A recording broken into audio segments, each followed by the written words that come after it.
Agora a gente inicia realmente o nosso evento. Nós vamos tentar sempre trazer uma narrativa que traga um pouco a gente entender o que é esse processo do Currículo Azul e onde estamos chegando também nesse momento. E, basicamente, nós vamos ter hoje 5 passos para entender isso.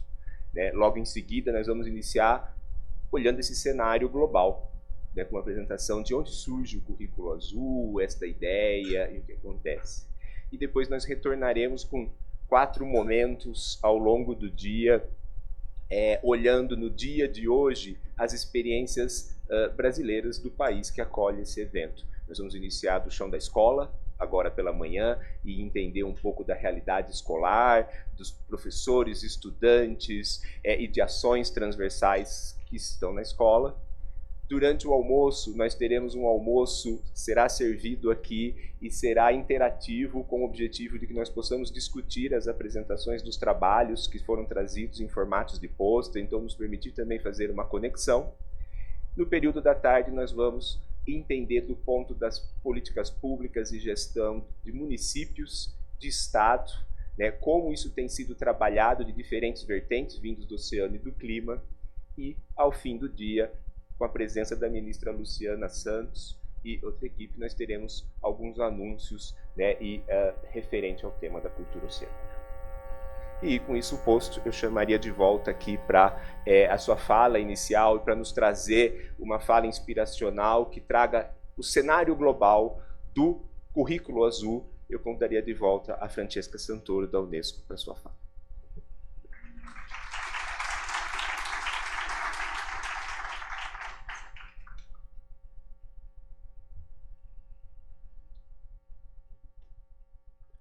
Thank you very much again, Ronaldo. So we are going to go a little bit more into the details of what UNESCO, through its Intergovernmental Oceanographic Commission, is proposing in terms of integrating ocean literacy in the curriculum frameworks.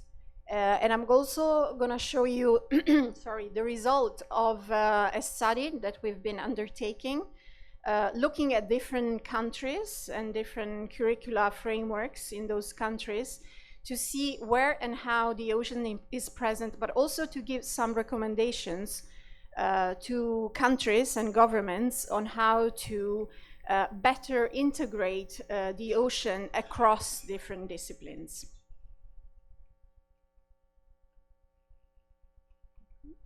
So first of all, I guess many of you know Sylvia Earle, who is our hero, or maybe Shiro, better said.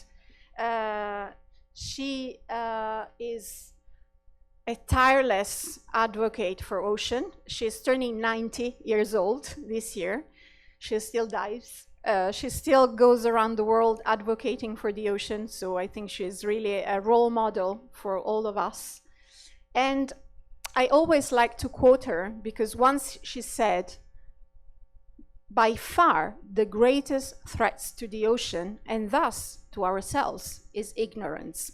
So if we don't know why the ocean is important, as it was said before, that the ocean really gives the oxygen that we breathe, that regulates our climate, it gives us food, but also leisure, pleasure, and inspiration, as I try to communicate through the initial quote of the Brazilian poet.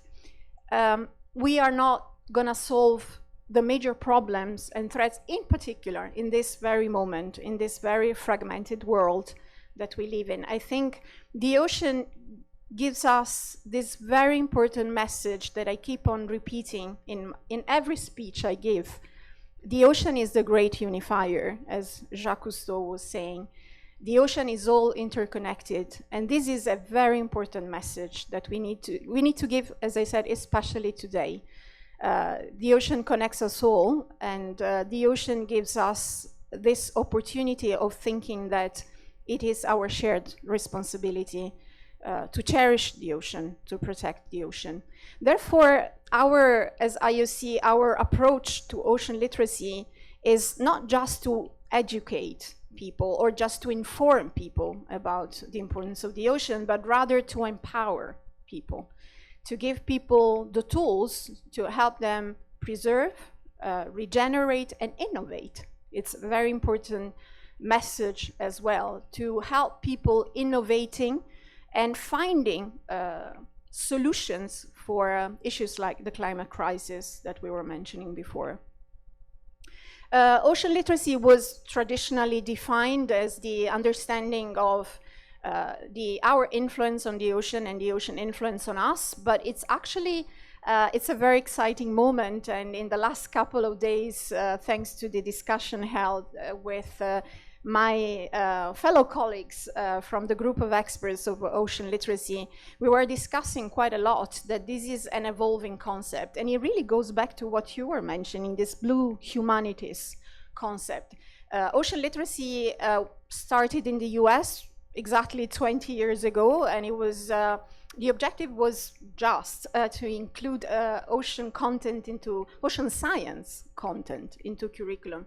But now we are realizing that this is not enough, that we need to bring ocean literacy to school, certainly, but we need to bring ocean literacy for professionals, for a blue economy, for private sector, finance sector, and this is really what we are trying to push forward in the framework of the Ocean Literacy UNESCO program. Of course, this is the compass for us. We still have a few years ahead of us until the end of the UN 2030 agenda with its sustainable goals, sustainable development goals. Of course, we know that there is a standalone goal on the ocean, which is the SDG 14, but actually the ocean, as again, it was said before, it is cross-cutting across all the SDGs. And for ocean literacy, the clear and more straightforward connection is with SDG 4, which is the one related to quality education, but we can easily see the connection with climate action, with food security, even with gender equality. So I think ocean literacy gives also this opportunity to really help countries and organizations and institutions to also meet the objectives of the Agenda 2030. In 2022, and when I say we, I mean UNESCO and the IOC, decided to develop and publish a toolkit to help member states starting this process, which we are all aware, it's a long process. Curriculum reform is very complicated political process, but at least our intention was to provide guidance to member states, support member states to really start this maybe long process of including ocean literacy in curriculum frameworks. It presents some good practices, for example, from Canada, Portugal, Costa Rica, and Kenya. And also, it was timely published just ahead of the One Ocean Summit organized by President Macron in Brest, which I think it was like the anticipation of France's commitment for its, the organization of the UNOC 3.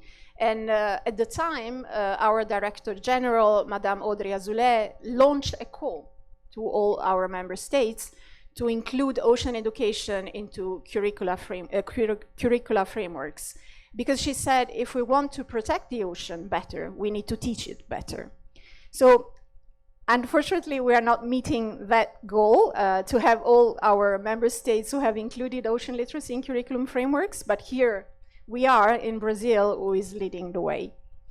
The toolkit is available in several languages, and thanks also again to the support of Ronaldo, is now available in Portuguese as well. So you can download it freely from that QR code, and you will also find, since a couple of days, the Portuguese version.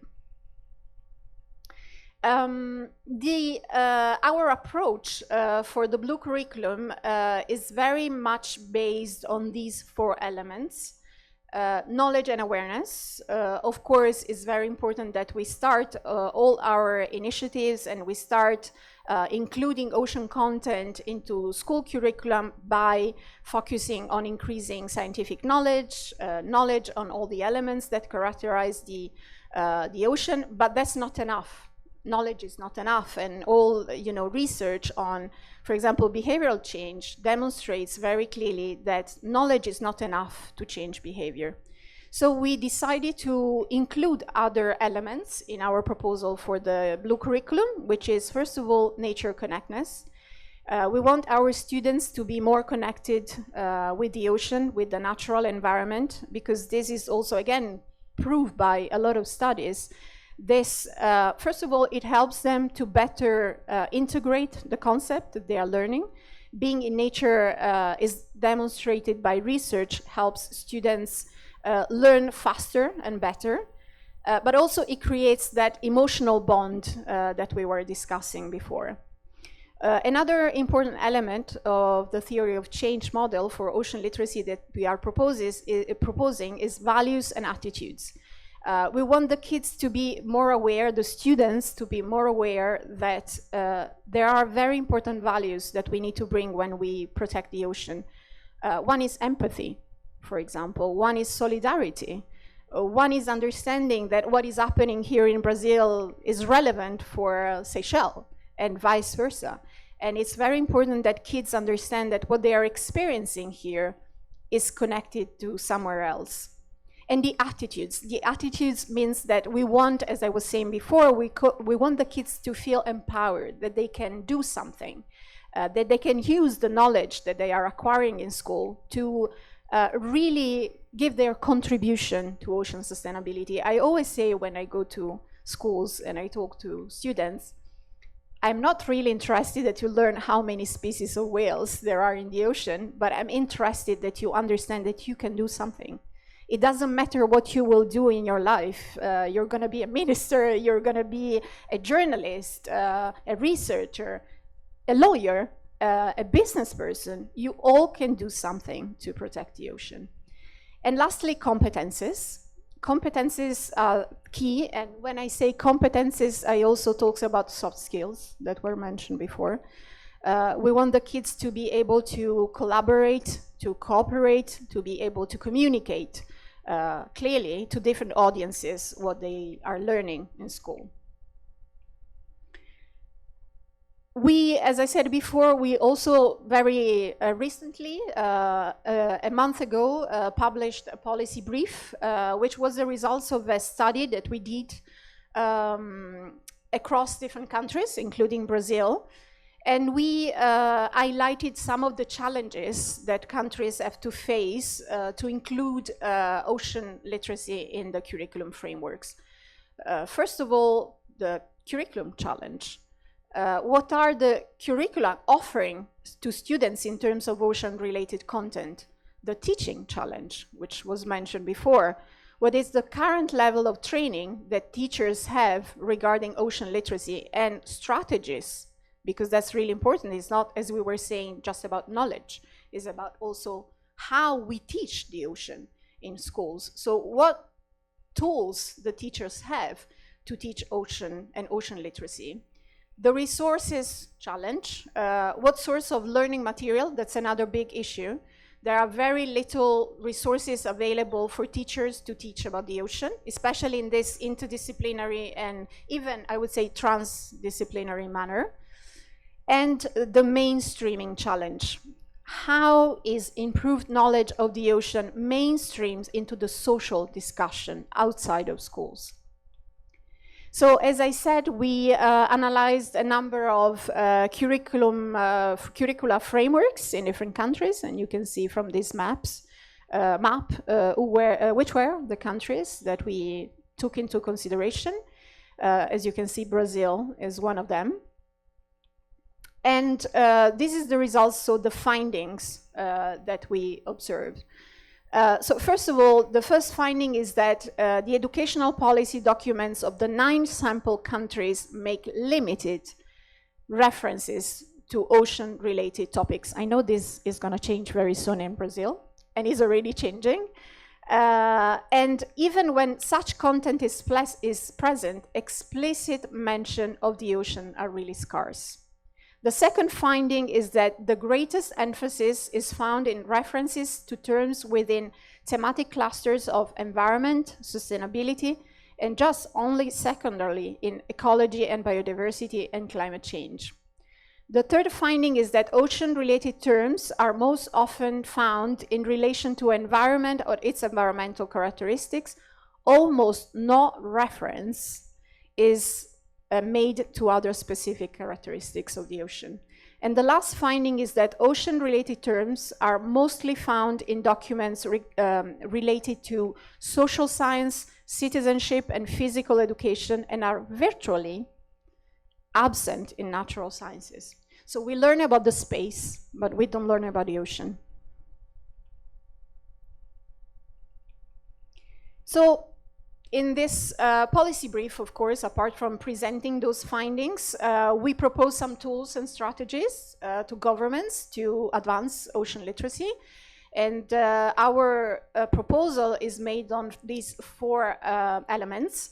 So first of all, curriculum integration, and I go back to what you were saying. We are not bringing yet another discipline, but we are showing that you can teach about the ocean in many different disciplines already existing, including literature and art and music. So we are showing with some examples how you can talk about several issues, and doing this, as I said before, in an interdisciplinary and even transdisciplinary manner. We propose to use hybrid modalities and immersive technologies. I said before that it's very important that we bring kids close to the ocean and to nature, but we can also use when, you know, this is difficult. In some countries, in some villages, they are far away from the ocean, so it's not easy to bring them close to the ocean. So technologies like VR or augmented reality can help. A very important element is a new role for educators and students. As I said before, we want them at the center of the teaching process. And also very important, and we are doing this here now, exchanging experiences between countries and benchmarking. It's very important if we want to measure advances in ocean literacy that we start by the baseline. Where are we? And that's why we made that study. So these are the suggested policy priorities to revise the curricula, as well as learning and assessment methodologies. It's very important that we, if we want to progress and advance ocean literacy, that we also put in place very clear and also common assessment methodologies to incorporate ocean literacy into teacher training and programs. And here Brazil, again, is becoming a leader in this field. Produce learning and teaching resources in different languages that respect different cultures, that respect different perspectives. In fact, some scholars now are starting to talk about ocean literacies in plural. So it doesn't exist only one ocean literacy, but many ocean literacies, because it depends on our culture, our priorities, and our needs. And also build and share information by involving a wide range of stakeholders. The Blue School program that it was mentioned before, I think, has one very special and important characteristic, that the school has to work with the community. So the school doesn't work in isolation, but the school opens up its door and works with the community and the other stakeholders. So this is our proposal for the Blue Curriculum. I know that over the next couple of days we are gonna start doing what I was saying, exchanging good practices, ideas, experiences, perspectives. So that's what is really needed. And in closing, I would like to quote Peter Thompson, who is another fantastic ocean champion. He's the UN Secretary General Special Envoy for the Ocean, and actually the one that invented the UN Ocean Conference. And he said, and I think this is a fantastic definition of what ocean literacy is, he said, ocean literacy is the compass guiding us towards a sustainable future. It empowers us to understand the stakes, connect the dots, and take meaningful action. This is not just a matter of environmental stewardship, but one of intergenerational justice, because every action we take to protect the ocean directly impacts the future security of humanities. Muito obrigada.